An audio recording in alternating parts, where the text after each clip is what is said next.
Ayan, luto na ang mais ni Mother.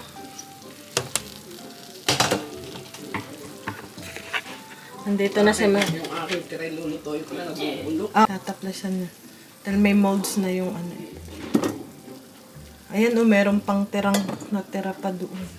O, isama nyo na are, naiwan.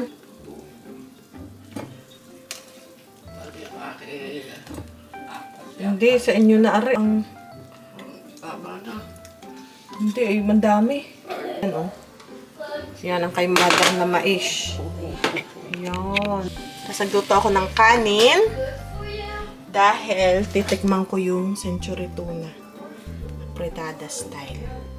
Maalat daw. Kaya gusto kong tingasay. Sige ha. Century, beke naman.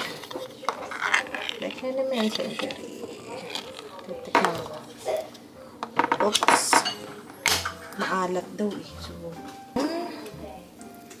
yan. Isang itsura. Tapos may natira pa kahapon itong ano.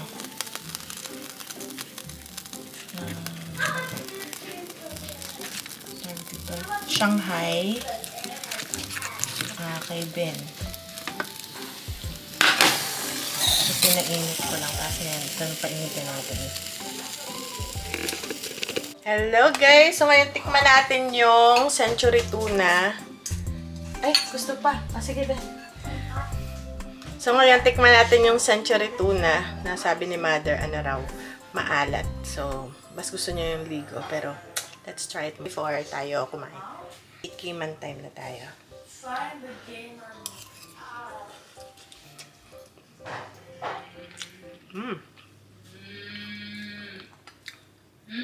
Masarap.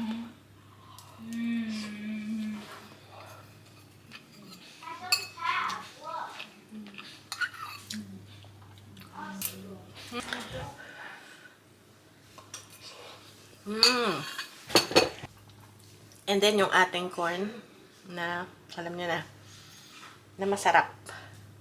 Ang ginagawa ko sa mais, tinutuhog ko siya sa chopsticks kasi mas madaling kainin ng mga bata. Hindi messy. Kaya kahit mainit siya, nakakain mo.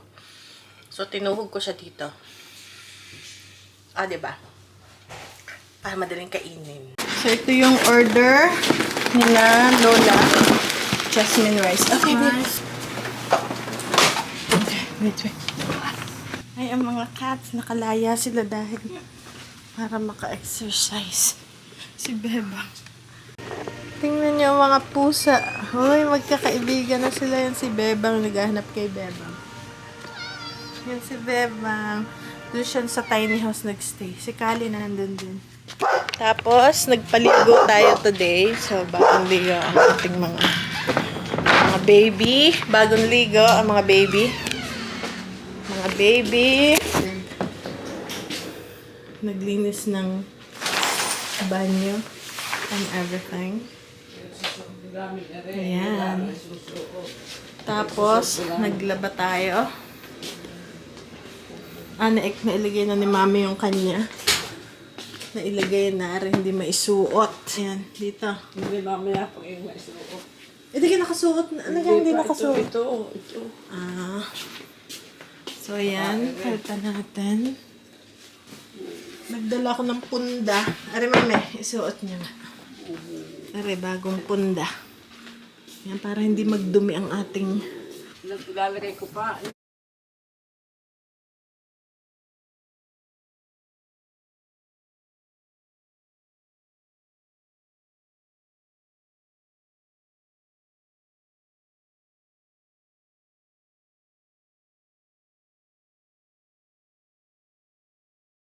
ang ating asikasohin.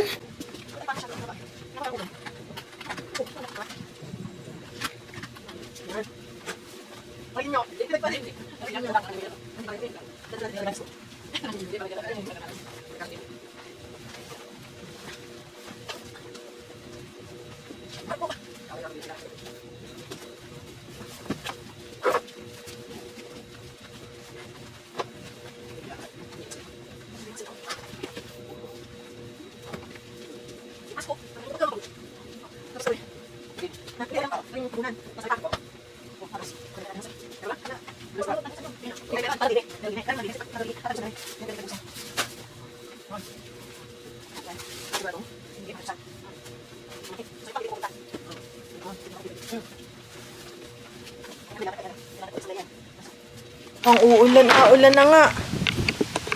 Wala. Ang mga kuting dapat makapasok na. Andito sila lahat. Ay, ang dami namin pusa. Si Bebang, si Kali nasa tiny house. Itong isa mahilig itong magbisikleta talaga. Tapos may isa doon. Naku, nangangat. Ayan. Ito ang paborito. Ito ba yung paborito ko? Ah, ganda. Ang ganda. Ang ganda ni Moning.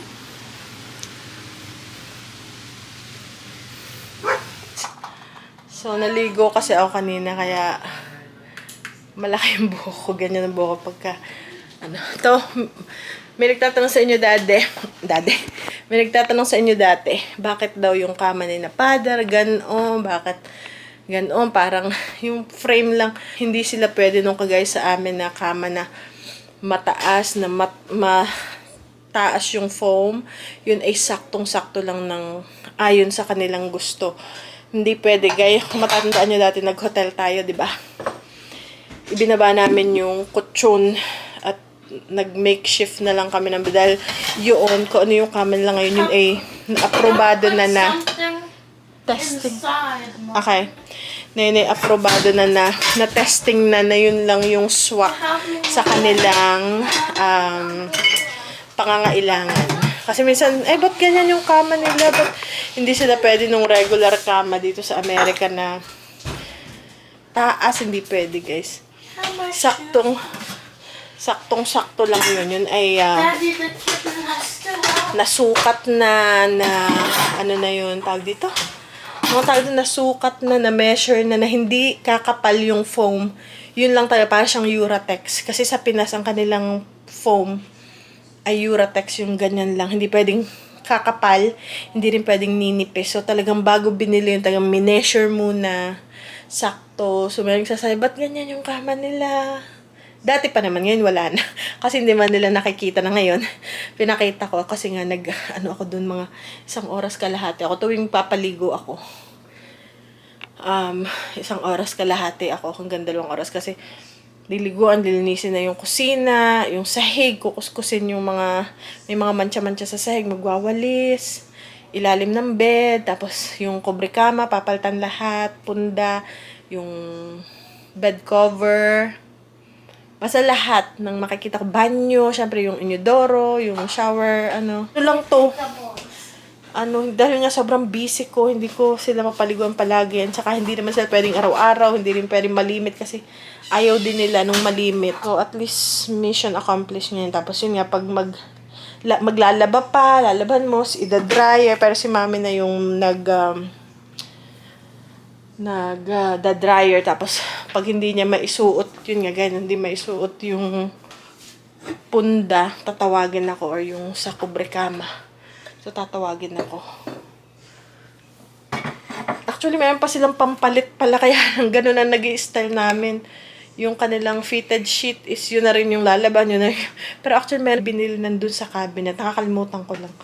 So, yun guys. So, at least, nakapagpaligo tayo. And, nalinis ang bahay. Nagpahinga lang tayo ng konti. Okay? Oh, ang dami lang na-harvest. Meron na ulit tayong ternate because nag-uulan, may bagyo guys kami. Ang dami nilang na-harvest na ternate. Ayan. Hugasan muna natin. Nakailan ang mga bata? 2, 4, 6, 8. Wow! Akala ko guys, patay na yung ating ternate. Tapos biglang nung nadiligang ko, biglang nagkadahon ulit. Yung pala natulog lang. Ayan o. Gawa tayo ng lentihas. Para kay na mother and father. Paborito to ni father. Na may gata. Ayan, may gata. May gata.